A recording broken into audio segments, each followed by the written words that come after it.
안녕하십니까. 방금 제 직전에 연설했던 김수열 우리 당 조직위원장이 최근의 연설 중에서 가장 잘하시는군요.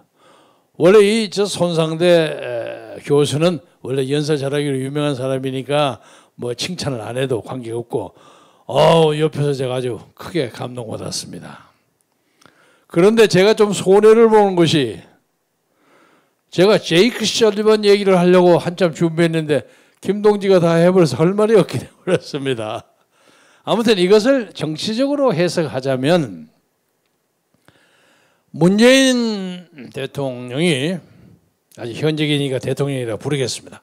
문재인 대통령이 미국의 와싱턴에 굉장한 로펌을 잡아가지고 미국 상하 양원을 로비를 하고 있는 것이 사실입니다. 이와 비슷한 게 1970년대에 박동선이라는 사람이 그 로비를 하기로 아주 유명한 사람이었는데 그때 그 사람은 70명, 80명 거의 100명 가까이를 로비를 했어요. 그리고 그 조지타운에 있는 박동선 클럽이 있는데 제가 가봤습니다. 옛날 집인데 아주 잘 꾸며놨는데 거기에 뭐 매일 상하 양원을 불러가지고 그냥 뭐 술도 마시고 담소도 하고 아주 좋은 사교 센터를 만들어서 아주 지금도 워싱턴에 가면 그 동선팍은 전설적인 그 로비스트로 아주 유명합니다. 그런데 이번에 문재인 대통령이 열리는 것은 지금 현재까지 확인한 바로는 하원 의원 20명 그리고 상원은 1명 21명을 서명받았다고 합니다. 이 서명은 뭐냐? 한반도에 북한과 종전협정을 하는데 찬성한다, 동의한다 이런 건데 하원과 상원을 다 보태면 500명이 훨씬 넘습니다. 하원이 400 몇십 명이고 상원이 100명이에요. 그러니까 이 수 가지고는 어림도 없습니다. 저는 그 로비에 찬성했다는 사람들의 그 상하 양원의 숫자를 보고 이것이 문재인 외교의 초라한 몰골이구나 하고 생각합니다. 이거 21명이라는 게 말도 안 되는 겁니다. 돈은 무지무지하게 넣었을 겁니다. 그러나 미국은 최소한도로 이 제이크 설리번이 얘기한 것처럼 이렇게 얘기했어요. 외교는 실질적으로 억지력과 병행해야 된다. 아주 간접적인 화법인데 아무런 뭐 관계도 없이 그냥 외교만 종전선언 혹은 평화선언만 해봐갖고 소용이 없다 이거죠. 그것을 막고 지킬 수 있는 억지력, 디터런스 파워가 있어야 한다는 뜻입니다. 그래서 저는 문재인 대통령이 이번에 미국하고 이걸 하기는 사실상 좀 어렵다고 판단을 했는지 지금 쫓아간 것이 교황한테 갔습니다.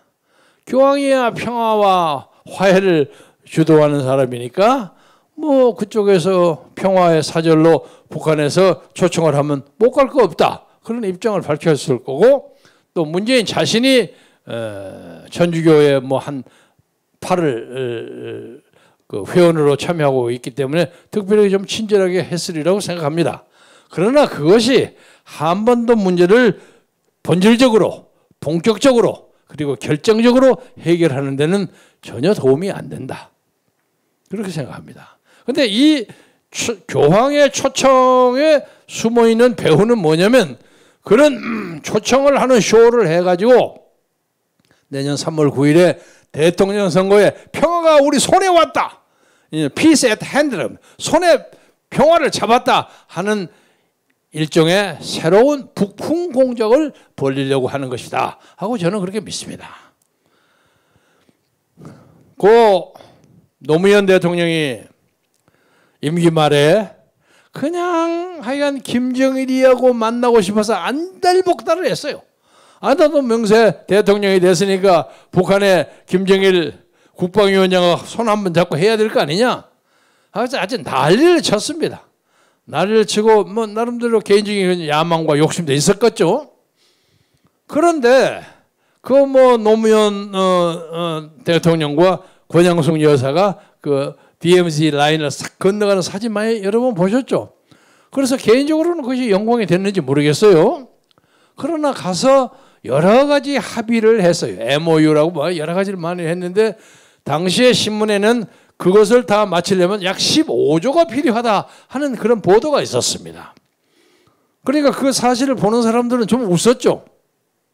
아니 대통령이 물러나는 판국에 그 다음에 좀 어떤 정부의 대통령이 들어올지도 모르는데 임기 말에 꼬다당 하고 그냥 계약만 체결해 놓은 거 그 계약이 제대로 되겠느냐. 그래서 일반적으로 외국과의 중대한 외교적인 협약과 조약을 체결할 때는 적어도 자기 임기가 많이 남아 있거나 그리고 그 다음 정권이 확실히 자기의 외교 정책을 계승하는 그런 정부가 들어서야만 그것이 논리적으로 가능한 것입니다. 노무현 대통령은 그 문제에 대해서 성공하지 못했습니다. 여러분이 나중에 우리가 새로운 시대가 되면 당시 노무현이 북한에다가 돈을 얼마나 줬는지 얼마를 준다고 했느냐 못 줬는지 그게 다 나타날 겁니다. 좀 있으면 디테일하게 나타납니다. 그러나 그것은 결국 평화쇼에 불과했습니다. 북한은 바꿔진 게 하나도 없어요. 제가 틈틈이 여기저기 가서 그 얘기 합니다마는 북한 사람들은 남조선에 사는 사람, 소위 남반부에 사는 대한민국 사람들이 뭘 갖다 주는 것을 조공을 바친다고 생각해요. 기가 차요. 제가 그 실질적으로 경험한 사람입니다. 그래서 처음에는 그런 얘기를 하길래 맨 처음 회담을 시작할 때는 체면도 있고 하니까 뭐 큰 소리로 좀 허세를 부렸겠지 이렇게 생각했습니다. 근데 가는 곳마다 그런 입장이에요. 그렇게 이 사람들이 딱 쇠뇌가 돼 있어요. 남한에 있는 것들은 우리한테 쩔쩔매게 돼 있다. 우리의 무력과 전투력에 쩔쩔매서 살살살살 아첨을 쏜다. 이렇게 딱 사고방식을 생각하고 있는 겁니다. 그래서 저는 그때도 그런 입장을 취했습니다만은 지난 몇십 년 동안 한결같이 북한하고의 대화와 거래를 하기 위해서는 우리가 강력한 국방력과 단합된 국민의 의지가 있어야만 가능하다고 생각합니다. 지금처럼 국민이 분열되어 있고 지금 이 정권의 막바지에 대장동이 뭐냐고 난리 법석이 되는 이런 정권하고 아마 북한의 김정은이도 지가 상식이 있으면 뭐 하려고 하지 않을 겁니다. 왜? 해봤자 소용이 없으니까. 그래서 이 북한과의 관계에 있어서 지금부터 몇십 년 전에 서독에 갔던 박정희 대통령의 서독 그 방문을 지금 이번에 대통령 전용기 요새 바꿨다 그랬죠? 송 교수 대통령 전용기 바꿨다 그러죠. 747을 바꾼다 그러대요. 아직은 안 바꾸는 어떤지 모르지만 거대한 비행기 타고 로마에 탁 가서 지금 바티칸에서 교황하고 평안이 뭐니 그거 하고 있을 겁니다. 모르겠습니다. 거기서는 설마 중국에 갔을 때처럼 혼밥은 먹지 않겠죠. 혼자만 먹는 일은 없겠죠.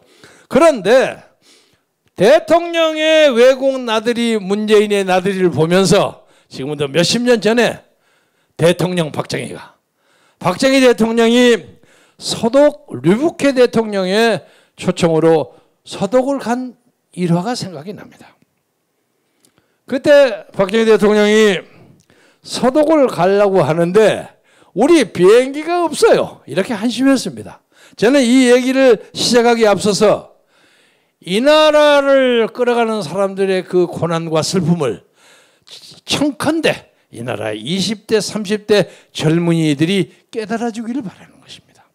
저는 그 당사자가 아닙니다. 저 우때의 사람들이 얼마나 이 나라를 꾸리기 위해서 노력했는가 피땀으로 노력했는가를 이해해달라는 뜻에서 한 예를 듭니다. 타고 갈 비행기가 없었어요. 일본 비행기를 잘 빌려줄 수가 없어요. 일본 비행기도 별로 많이 가고 항속 거리가 짧아서 거기까지 못 가요. 그래서 우리가 서독에게 부탁했습니다. 비행기를 좀 빌려주십시오. 그것을 당시에 동아일보 최두선 사장이 서독에 가서 그 교섭을 했습니다. 그래서 어떻게 그 양반도 상당한 국무총리도 하고 그러신 분이죠. 비행기를 빌려주는데 어떻게 빌려주느냐. 서독에서 홍콩까지 오는 비행기 큰 거죠. 큰 것을 잡아가지고 그 비행기가 잠시 서울에 와서 서울에서 우리 대통령과 그 수행원들을 1등석, 2등석에 태우고 다시 홍콩에를 내려와가지고 뒤에 3등석은 일반 여행객을 태워가지고 그리고 거기서 차근차근 어떻게 가냐면 홍콩에서 방콕으로 가고 방콕에서 인도 뉴델리를 거쳐서 그리고 카라치라고 있죠. 카라치시. 그 다음에 로마를 거쳐서 독일의 프랑크푸르트로 올라갔다 내려갔다 올라갔다 내려갔다 그리고 갔습니다. 나무 비행기 3-4 가지고. 그래가지고 딱 가서 보니까 크레디트가 없는 거예요. 돈을 빌려줄 수가 없는 거예요. 그래서 그 돈을 서독도 빌려주고 싶은데 국제적인 관계를 깰 수가 없단 말이에요. 그래서 당시에 한국 간호사의 월급이 120달러였습니다. 한국 간호사들의 월급과 광부들의 월급을 한 달 차불한다는 조건으로 해서 돈을 3억 마르크를 빌려줬습니다. 그런데 그거 빌리는 것이 우선 우리 광부들이 서독을 가니까 너무 열심히 채굴을 잘하는 거예요. 그냥 아프리카 사람들, 나이지리아 사람들 와가지고 맨날 게을러가지고 탄광이 폐쇄될 지경이 됐는데 우리 한국 광부들이 죽기 살기로 그걸 일어났나. 서독사는 감동을 해버렸어. 또 하나는 간호사들이 가가지고 간호사라는 게 지금 그때만 해도 서독이 경제 성장이 좀 올라가가지고 소위 우리나라로 말하는 3D 직장 있죠.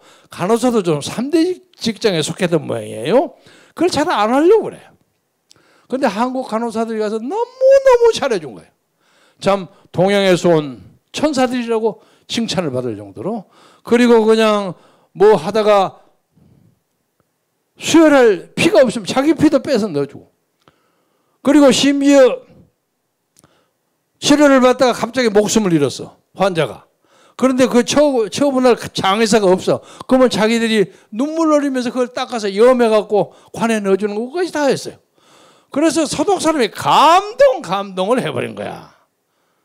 그래서 그 광부와 간호사들 때문에 당시에 에드하르트 경제상 그리고 류비케 대통령이 박정희 대통령을 초청했어요. 근데 그 초청이라는 게 재밌는 게 대한민국 국가수반으로서 최초로 외국에 초청을 받는 국빈입니다. 국빈 여행입니다. 그리고 갔는데 저다 장화를 좀 자르겠습니다. 박 대통령이 광부하고 간호사들을 딱 모아놓고 거기서 이제 집회를 하는데 아이 급해서 그랬는지 광부들이 제대로 얼굴도 씻지 못해가고 막 거뭇거뭇해갖고 그냥 적당히 해서 와서 참여하고 있어요. 냄새가 풀풀 나. 석탄 냄새가.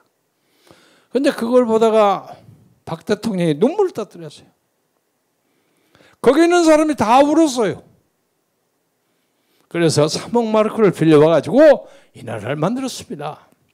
저는 박정희 대통령이 경제개발 과정에서 일시 정치적 좀 강제 혹은 개발 독재 그런 등등을 했다서는 과거가 있다는 걸 인정합니다만은 그가 이 나라 건설에 세우는 그 불후의 공적은 비교가 되지 않을 정도로 높습니다. 위대합니다. 그런데 당시에 그 돈 가지고 경부 고속도로를 만들려고 하는데 그 고속도로의 아이디어가 어디서 나왔냐면 독일의 아우토반이라는 그 길에서 나왔습니다. 여러분 그런 거 아시죠? 모든 길은 로마로 통하나. 옛날 로마가 세계를 제패했을 때 모든 길이 로마로 오도록 돼 있었어요. 그것을 이용해서 히틀러가 2차 대전을 일으킬 때 그 서독 그 독일의 도로가 무지무지하게 잘 됐어요. 어떻게 잘 됐냐면 일단 군수물자를 실어 가려면 일단 떠가지고 아무것도 걸리지 않고 현지로 바로 가게 만드는 거예요. 이게 독일의 아우토반입니다. 근데 뭐 히틀러 예를 들어서 죄송합니다만은 그래 박정희 대통령이 가만히 보고 야, 이 길이 도로가 중요하구나 하고 생각해서 와서 경부고속도로를 만드는 거예요. 경부고속도로 기공식을 하는데 당시에 야당의 그 유명한 지도자들이 앉아서 그 길바닥에 식장 입구에 길바닥에 큰 대자로 넘어가고 누워서 대모를 했어요. 나라를 망한 짓거리를 왜 하느냐. 물론 그 사람들이 몰라서 그렇겠죠. 이것은 나라를 망하는 일이라고 난리 법석을 쳤습니다. 그 후에 대통령도 하고 총리도 하고 다 한 사람들이 그랬습니다. 그럼에도 불구하고 대통령이 오늘의 경제 발전을 일으켰습니다. 그래서 제가 요약해서 말씀드리자면 제 이 얘기는 제가 잘 아는 얘기인데 오늘 아침에 어떤 제 지지자 한 분이 이거에 대한 자세한 글을 써가지고 저한테 보내왔어요. 그래서 제가 그 쾰른 공항에 나온 독일의 르비케 대통령이 1964년 12월 6일입니다. 루프트한자 649호를 타고 내려왔을 때 그 박정희 대통령 부부가 서독에 가서 했던 얘기가 눈물겹게 연상이 돼요. 그런데 그 따님이 아니 돈 한 푼 받지도 않았는데 2년 반을 넘게 감옥소에 있어요. 이런 놈의 부도덕한 정권이 어디 있습니까? 4년 반. 죄송합니다. 이러니까 내가 교수가 필요한 거야. 그래서 지금 이 정권이 넘어가는 것은 역사적 필연성입니다. 그런데 이 사람이 아까도 어느 분이 그런 말씀하셨죠. 이런 엉터리 후보를 뽑아놓고 이 사람들 자신만만하게 버티고 있니? 왜 그럴까? 선거 과정을 통해서 이길 수 있다고 생각하기 때문이 아닌가? 그런 합리적인 추측과 증거가 많이 있습니다. 그래서 우리 국민혁명당은 우리가 요구하는 선거 과정에서의 근본적인 문제를 해결하지 않는다면 오는 3월 9일 날 대통령 선거를 우리가 보이콧하겠다는 결의를 가지고 있습니다. 우리가 지켜보겠습니다. 그래서 요약하자면 사전 선거를 하지 말아야 돼요. 두 번째는 선거를 해가지고 투표를 해서 개표한 그 자리에서 발표해서 바로 그때 입력해요. 여야가 다 보는데 입력을 해서 다 모으면 될 거 아닙니까? 왜 그걸 가져가지고 메이드 인 차이나의 그 이상한 기기에 돌려서 빼고 닳고 해서 투표수를 조작해갖고 맺느냐 이거예요. 이 사람들이 적어도 문재인 정부와의 중앙선거관리위원회는 공정하게 선거를 관리한다는 데 대해서는 전혀 공신력을 얻지 못하고 있습니다. 문재인 대통령은 이 문제에 대해서 교황한테 가서 북한 방문해달라고 애걸복걸 할 것이 아니라 이 나라 안에서 선거제도를 깨끗이 만들고 자기도 아들 키우고 자식 키우는 사람들이야. 세상에 천년만년 그 양반이 하는 역할과 기능은 다 보여 역사에. 거짓말 하지 말고 하늘을 속이려고 하지 말아요. 나는 문재인 대통령이 믿는 천주 하나님이 누군지 모르겠어요. 좀 물어보세요. 자기가 하는 일이 옳은 일인지. 오늘 곧 10월이 마무리입니다. 11월이 되면 11월, 12월, 1월, 2월 4개월 남았습니다. 갈 길이 먼 길입니다. 별일이 다 나올 겁니다. 말씀을 마무리하면서 이재명에게 한마디 하겠습니다. 요 사람이 요새 보니까 참 어이가 없어. 대한민국에 예를 들면 이상적인 식당이 전국에 한 5만 개라고 합시다. 그런데 요새 이게 잘 안 되는 것이 식당이 너무 많이 늘어가지고 손님을 이리저리 뺏기기 때문에 안 된다는 거야. 그러니까 5만 개 되면 늘지 않도록 좀 줄이고 거기서 폐업한 사람이 한 1,000개가 돼가지고 4만 9천 되면 그때 4만 9천 1,000개 채워주는 이따위 방법이 사회주의 방법입니다. 이게 사회주의 방법. 대장동 사건이 백현동 사건이 다 그런 거예요. 그리고 이것이요. 누누이 제가 말씀드리지만 안 터질 수가 없는 사건입니다. 그런데 워낙 많은 사람들이 개입이 되어 있기 때문에 이것이 한꺼번에 터지는 데는 큰 힘이 필요하기 때문에 지금 오물딱주물딱 하고 있는 것입니다. 특검 당연히 해야죠. 그런데 특검을 하더라도 특검 한다 만다 하고 검사 누구 적당한 사람 만들고 끌고 갈 겁니다. 3월 9일까지. 우리는 문재인 정부에서 벌리는 사법상 검사, 수사, 판사 이런 사람들을 믿지 않습니다. 간단하게 예를 하나만 들게요. 대법원장 자리에 앉아있는 김아묵이라는 사람이 김명수. 그 사람은 선거 사범은 180일 안에 문제를 가타부타를 해결해야 합니다. 안 하고 있잖아요. 아니, 이런 놈의 대법원장이 무슨 대법원장입니까? 시골에 저 어디 구석지에 있는 사법서사 조무원 도는 사람들 이렇게 안 합니다. 이게 말이 안 돼요. 근데 왜 안 하느냐? 검표를 하면 부정이 터지기 때문에 안 하는 겁니다. 간접적으로. 터지지 않을 일을 그 양반이 터지지 않는다면 안 할 리가 없잖아요. 보세요. 어디를 조사를 해서 정정식 의원이든 뭐 민경호 의원이든 조사를 해서 딱 보니까 딱 들어맞더라. 예를 들면. 그러면 보세요. 어디가 부정이 있습니까? 고함지실 거 아닙니까? 그렇죠? 근데 그걸 안 하는 것은 터지기 때문에 안 하는 거예요. 그래서 지금까지 있는 지난 4월 15일 선거에 대한 선거 사범 재검표 문제를 이렇게 많이 100여 개가 넘을 정도로 아무것도 안 하고 있는 거. 이것은 김명수는 탄핵을 받아 100번 이상 받아야 할 사람이요. 어째가지고 이름을 가지고 대법원장이라고 뻗이고 앉아있냔 말이에요. 이건 문재인보다 더 나쁜 사람이야. 나는 대한민국의 수많은 대법원장을 봤지만 김병로부터 많이 봤죠. 이런 대법원장 처음 봐서. 아니 세상에 이게 무슨 대법원장이야. 자결을 해야지. 물러나야지. 자신이 없으면. 말이 안 돼. 그래서 감히 역사에 준엄한 심판을 맞이할 준비가 돼 있냐 말이에요. 따라서 우리는 이제 이 나라와 이 시국을 간단히 연이 대통령 선거를 할 걸로 생각해서는 안 됩니다. 엊그제 마지막 그 주자간의 토론을 한 국민의힘 토론을 봤습니다. 이 양반이 10번을 하면서 이리저리 얻어 터지기도 하고 어쩌고 그랬는지 마지막 상당히 점잖게 하더라고요. 그렇게 해야죠.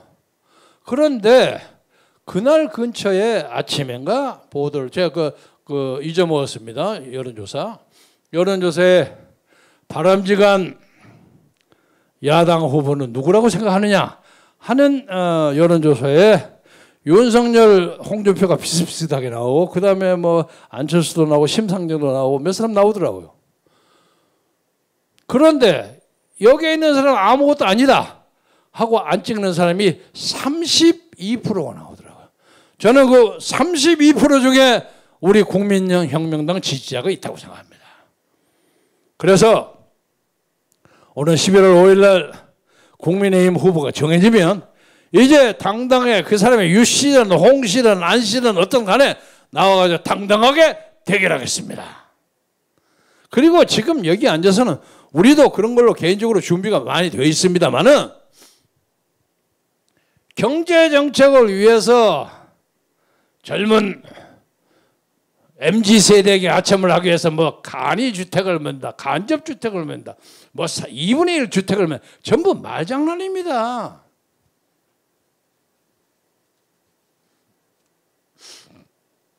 다 비슷비슷해요. 돈을 뭐 50조 낸다, 10조 낸다. 지 돈도 내는 것도 아니에요. 국가 돈 가지고 낸다. 그거 장난이야, 장난. 문제를 그렇게 풀어서는 안 됩니다. 우리는 여러 번 얘기했습니다마는 부동산의 문제는 민간 주도로 하고 정부에서는 부동산 세금을 내리고 정부가 개입하지 말고 그리고 주택 양도세 상속세를 내리고 법인세도 내리고 돈을 잡아서 세금을 얻어가 딴짓 하려고 하는 생각을 하지 말라 이거예요. 원자력을 다시 환원시켜 유턴시키고 국방을 강화시키고 교육을 일대 개혁을 해서 수시 입학 등의 조국 같은 사람이 아들, 딸을 좋은 대학 보내기 위해서 수많은 가짜 문서를 가지고 대학을 지불하는 그런 웃기는 사건이 벌어지지 않게 만들고 빤하잖아요. 반합니다. 그리고 우리의 국방과 자유를 위해서 미국과 한미동맹을 강화하고 우리가 신앙동맹의 체제를 올리고 빤하죠. 그거 다 할 수 있는 얘기입니다. 그것은 그걸 하는 사람이 도덕적으로 깨끗이 하는 겁니다. 따라서 존경하는 국민 여러분, 제가 우리 300만 당원 문제에 대해서 우리 정광 목사께서 우리 사전 단일을 한다 이렇게 얘기를 하니까 우리의 충실한 충영스러운 우리 당원들이 아니 단일화를 할 거야 우리가 열심히 할 거 뭐 있습니까? 이렇게 나와요. 그래서 제가 전 목사님 미국에 계실 때도 한 서너 차례 전화를 하는 동에 아니 그 댓글 같은 걸 보니까 단일화를 먼저 한다고 하면 우리 저 당원들이 흥미가 떨어진다고 하니까 그 말씀 좀 줄이십시오. 그러니까 하하하 웃으면서 그러니까 300만이 600만 이상만 되면 우리가 끝까지 가죠. 이랬단 말이에요. 이게 핵심입니다. 존경하는 300만 우리 당원 여러분, 제가 끝까지 가기 위해서 여러분의 가장 가까운 사람, 여러분의 남자친구, 여자친구, 아니면 자기의 남편 아니면 아들 한 사람만 더 우리 당원에 집어넣어 주십시오. 그러면 300만이 600만이 됩니다. 그러면 우리가 좌우당을 이거저거 보고 자식할 거 없어요. 끝까지 다 갈 겁니다. 국민의힘이 누가 되든 간에 우리한테 와서 쩔쩔맬 겁니다. 그러나 그럴 때 우리가 주도해서 자유공동정권을 만들겠습니다. 지금 새로 대통령 출마의 의사를 가지고 있는 최대집 전 의사협회 회장이나 오늘 보니까 또 이건계 전 변호사 또 나온다고 그리고 안철수도 있고 이런 사람 다 모아서 문재인파 중에서도 주사파를 빼는 사람, 중도 약간 좌파, 진중권 정도의 리버럴리스트까지 다 모으겠습니다. 다 모아서 이 나라가 진짜로 국민의 공동체 커뮤니티를 만들기 위해서 마음과 뜻과 정성을 다하겠습니다. 그리고 마지막으로 말씀드리고 싶은 것은 문재인처럼 가끔씩 기자회견 한다고 나와가지고 몇 사람 지정해가지고 딱 질문하면 그거 다 아는 질문이야. 다 답변하고 하고 쓱쓱 가버리는 그런 대통령은 안 하겠습니다. 우리는 청와대를 국민과 소통하는 장소로 만들겠습니다. 그래서 항상 노무현 정담하는 것처럼 여러분의 의견을 열심히 듣고 여러분과 가까이 여러분의 슬픔을 우리의 슬픔을 하고 여러분의 고통을 우리의 고통을 하고 여러분의 기쁨을 우리로 같이 사는 새로운 시대의 대한민국을 건설하겠습니다. 이것이 우리 국민혁명당이 여러분에게 보내는 최대 최후의 메시지입니다. 여러분 저희들을 잘 밀어주시고 한 사람씩만 더 해주시고 그리고 우리 국민혁명당을 지금까지 구경만 하고 있었던 분들 봉안이가 저 사람들이 좀 싸가지가 있구나 이렇게 생각하시고 국민혁명당에 가입해 주십시오. 이건데 가입 절차가 좀 복잡해요.